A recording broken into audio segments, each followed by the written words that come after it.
मेरा नाम लप्पू है। आज मैं आपको एक कहानी सुनाने जा रहा हूँ। ये कहानी विष्णु जी के 8वें अवतार कृष्ण अवतार की है। सूरसेन नाम के एक राजा थे। सूरसेन के पुत्र वासुदेव विवाह करके अपनी पत्नी देवकी के साथ घर जाने के लिए रथ पर सवार हुए। उग्रसेन का लड़का था कंस। वह अपनी चचेरी बहन देवकी को प्रसन्न करने के लिए स्वयं ही रथ हाँकने लगा। जिस समय कंस रथ हाँक रहा था उस समय आकाशवाणी उसने उसे संबोधित करके कहा, अरे मूर्ख, जिसको तू रथ में बैठा कर लिए जा रहा है उसकी 8वीं गर्भ की संतान तुझे मार डालेगी। कंस बड़ा पापी था। आकाशवाणी सुनते ही वह देवकी को मारने के लिए तैयार हो गया। अंत में वासुदेव ने देवकी के पुत्र को उसे सौंपने का वचन देकर देवकी की रक्षा की। तत्पश्चात कंस ने देवकी और वासुदेव को कैद कर लिया। उन दोनों से जो जो पुत्र होते गए उन्हें वह मारता गया, किंतु भगवान के विधान को भला कौन रोक सकता है। आखिर वह समय आ ही गया। देवकी के गर्भ से जगत के तारनहार नारायण ने श्री कृष्ण के रूप में अवतार लिया।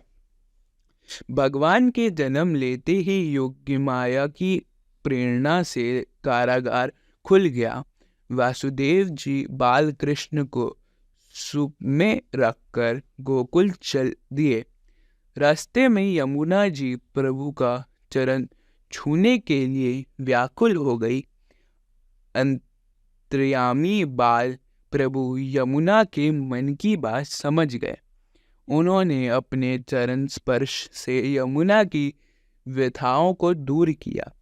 वसुदेव ने नंद बाबा के घर जाकर अपने पुत्र को यशोदा जी के पास सुला दिया। उनकी नवजात कन्या लेकर वे कारागार में लौट आए। बालक श्री कृष्ण को पाकर नंद और यशोदा की प्रसन्नता का ठिकाना न रहा। यशोदा को पुत्र हुआ है, यह सुनते ही पूरे गोकुल में आनंद छा गया।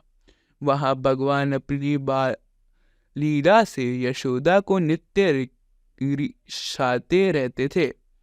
उनकी वंशी की धुन पर सभी मोहित हो जाते थे। गोपियों के घरों से माखन चुराने के कारण वे माखन चोर कहलाए। श्री कृष्ण ने बचपन में ही खेल खेल में पूतना, बकासुर, तृणव्रत आदि का विनाश किया। एक उंगली पर गोवर्धन पर्वत उठाकर इंद्र का घमंड चूर कर दिया। एक दिन भगवान अपने मित्र मंडली के साथ गेंद खेल रहे थे। गेंद यमुना में गिर गई। बालक श्री कृष्ण गेंद निकालने के लिए यमुना में कूद पड़े।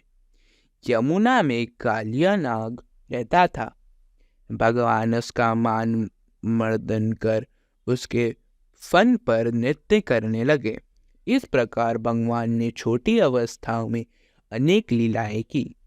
कुछ समय बाद श्री कृष्ण अकुरुक के साथ गोकुल से मथुरा आए। वहां उन्होंने अपने परम भक्त सुदामा, माली और कुब्जा आदि पर कृपा की।